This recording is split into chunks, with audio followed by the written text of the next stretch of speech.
Hello students, आज हम standard 7th का civics chapter number 3 features of the constitution lesson सीखेंगे। यदि आप नए हैं तो सब्सक्राइब और बेल आइकॉन दबाना न भूलें ताकि आप हमसे कोई भी अपडेट ना चूकें। हमने आपकी सुविधा के लिए इंग्लिश, हिंदी और मराठी ऐसे 3 लैंग्वेजेस के सबटाइटल्स जोड़े हैं। आप इन्हें सबटाइटल सेटिंग्स में चेंज कर सकते हैं। प्लेलिस्ट की लिंक ऊपर राइट साइड के कॉर्नर में और इस वीडियो के डिस्क्रिप्शन में है। So let's start.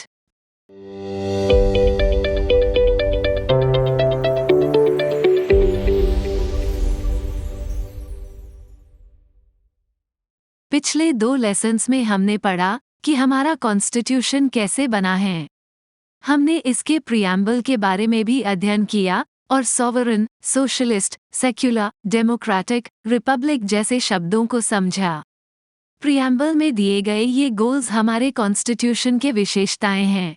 इनके अलावा कॉन्स्टिट्यूशन की अन्य विशेषताएं भी हैं। इन्हें हम इस वीडियो में समझने की कोशिश करेंगे। फेडरलिज्म हमारे कॉन्स्टिट्यूशन की एक महत्वपूर्ण विशेषता फेडरल सिस्टम है। बड़े इलाकों और विशाल आबादी वाले देशों में गवर्नमेंट फेडरल सिस्टम द्वारा चलाई जाती है।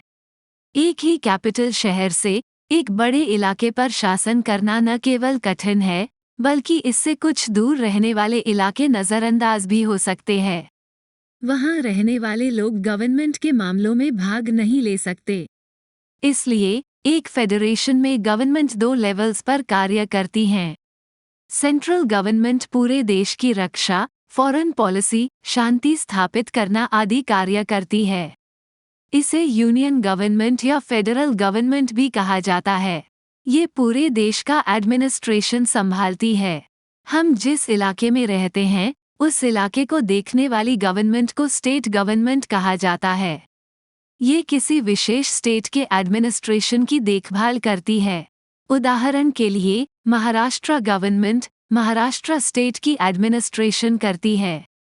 किसी देश के एडमिनिस्ट्रेशन 2 लेवल्स पर गवर्नमेंट द्वारा सहयोगपूर्वक चलाने, विभिन्न विषयों पर कानून बनाने की सिस्टम को फेडरलिज्म कहा जाता है। Separation of powers Indian constitution ने कानून बनाने के लिए सब्जेक्ट्स को यूनियन गवर्नमेंट और स्टेट गवर्नमेंट के बीच बांट दिया है। अलग अलग सब्जेक्ट्स के 3 लिस्ट हैं: यूनियन लिस्ट, स्टेट लिस्ट और concurrent list. Union government union list में 97 सब्जेक्ट्स पर कानून की लिस्ट बनाता है, जबकि स्टेट गवर्नमेंट स्टेट लिस्ट में 66 सब्जेक्ट्स पर कानून की लिस्ट बनाता है। कंकरेंट लिस्ट में शामिल 47 सब्जेक्ट्स पर दोनों गवर्नमेंट कानून बना सकती हैं। यदि कोई ऐसा सब्जेक्ट्स आता है जो इनमें से किसी भी लिस्ट में शामिल नहीं है, तो यूनियन गवर्नमेंट उस पर कानून बनाने की हकदार है।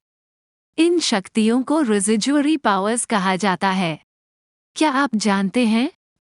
इंडियन कॉन्स्टिट्यूशन में शक्तियों को बांटने का अर्थ है कि कुछ जिम्मेदारियां और अधिकार यूनियन गवर्नमेंट और स्टेट गवर्नमेंट के बीच शेयर किए जाते हैं। इस शक्तियों को शेयर करने से उन्हें देश को बेहतर बनाने के लिए मिलकर काम करने की अनुमति देती है। इसकी कल्पना इस प्रकार करें, आपका एक बड़ा परिवार है और परिवार के विभिन्न सदस्यों के पास अलग अलग कार्य हैं। परिवार के कुछ सदस्य खाना पकाने जैसी कुछ चीज़ों के लिए जिम्मेदार होते हैं, जबकि अन्य सफाई का ध्यान रखते हैं। घर को स्मूथली चलाने के लिए वे सभी मिलकर काम करते हैं। भारत में यूनियन गवर्नमेंट और स्टेट गवर्नमेंट की अपनी विशिष्ट भूमिकाएं और जिम्मेदारियां हैं। एक दूसरे को कोऑपरेट करके और एक साथ काम करके वे ये सुनिश्चित कर सकते हैं कि देश अच्छी तरह से चले। जैसे परिवार के सदस्य घर को व्यवस्थित रखने के लिए मिलकर काम करते हैं। ये सिस्टम सिटीजन्स को देश चलाने में शामिल होने के लिए भी एनकरेज करता है, जैसे जब परिवार के सदस्य घर पर मदद के लिए आगे आते हैं। इसलिए ये सुनिश्चित करने का एक तरीका है कि हर कोई देश की प्रगति और सुधार में भूमिका निभाए। Who deals with what subjects? Subjects with the Union Government, Defense, Foreign Relations, War and Peace, Currency, international trade, etc. Subjects with the state government: agriculture, law and order, local government, health, prison, administration, etc. Subjects with both the governments: employment, environment, economic and social planning, personal law, education, etc. Union territories: 8 union territories हैं: Jammu and Kashmir, Ladakh, Chandigarh, नई दिल्ली, दमन और दीव और दादरा और नगर हवेली, पुडुचेरी, अंडमान और Nicobar islands और Lakshadweep. India को 8 union territories और 28 states में डिवाइड किया गया है। यूनियन टेरिटरीज पर सीधे यूनियन गवर्नमेंट ऑफ इंडिया का कंट्रोल होता है, जबकि 28 स्टेट्स की अपनी खुद की गवर्नमेंट होती हैं। Parliamentary system of government: Bharat में पार्लियामेंट सिस्टम ऑफ गवर्नमेंट को समझने का एक सरल तरीका यह है कि इसे ऐसे लोगों के ग्रुप के रूप में सोचा जाए जो देश के लिए निर्णय लेने के लिए मिलकर काम करते हैं। इस ग्रुप को पार्लियामेंट कहा जाता है और इसके 3 भाग हैं: प्रेसिडेंट, लोकसभा और राज्यसभा। प्रेसिडेंट देश का हेड होता है, लेकिन उसके पास अधिक शक्तियां नहीं होती हैं। लोकसभा और राज्यसभा पार्लियामेंट के 2 हाउसेस हैं, जहां मेंबर्स लोगों द्वारा या राज्यों द्वारा चुने जाते हैं। लोकसभा राज्यसभा से अधिक शक्तिशाली है, क्योंकि यह काउंसिल ऑफ मिनिस्टर्स को चुन सकता है, जो गवर्नमेंट चलाने वाले लोगों का एक छोटा ग्रुप है। काउंसिल ऑफ मिनिस्टर्स को गाइड प्राइम मिनिस्टर करता है, जो गवर्नमेंट में सबसे महत्वपूर्ण व्यक्ति होता है। काउंसिल ऑफ मिनिस्टर को अपने हर काम के लिए लोकसभा को जवाब देना होता है, और यदि लोकसभा उन्हें पसंद नहीं करती है, तो वो उन्हें उस पावर से हटा सकती है।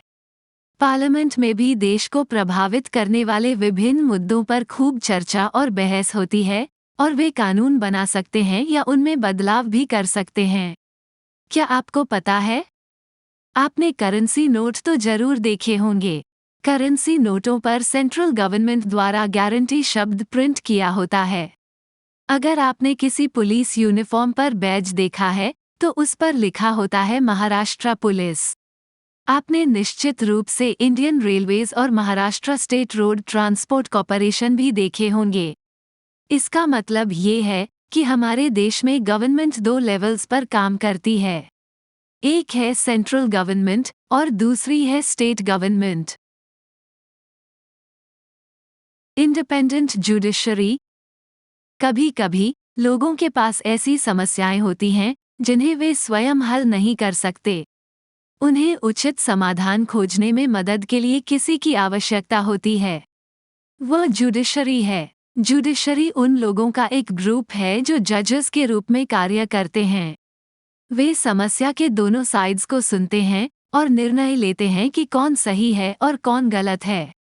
वे अपने निर्णय लेने के लिए कॉन्स्टिट्यूशन के नियमों का उपयोग करते हैं। कॉन्स्टिट्यूशन एक बुक है जो बताता है कि देश को कैसे चलाना चाहिए। जुडिशरी को ईमानदार और निष्पक्ष होना होगा। वे गवर्नमेंट या प्रेसिडेंट जैसे किसी अन्य से प्रभावित नहीं हो सकते। कॉन्स्टिट्यूशन ने ये सुनिश्चित किया है कि जुडिशरी इंडिपेंडेंटली काम कर सकती है। उदाहरण के लिए, प्रेसिडेंट यह नहीं चुन सकता कि जज कौन होगा। किसी कमिटी द्वारा चुने जाने के बाद ही प्रेसिडेंट उनको अपॉइंट कर सकते हैं। साथ ही किसी जज को उसकी नौकरी से हटाना भी बहुत कठिन है। उन्हें केवल तभी हटाया जा सकता है जब वे कुछ बहुत गलत करें। इस तरह जुडिशरी लोगों के राइट्स और फ्रीडम की रक्षा कर सकती है। सिंगल सिटीजनशिप: इंडिया में प्रत्येक व्यक्ति को पूरे देश का सिटीजन माना जाता है और इसे इंडियन सिटीजनशिप कहा जाता है।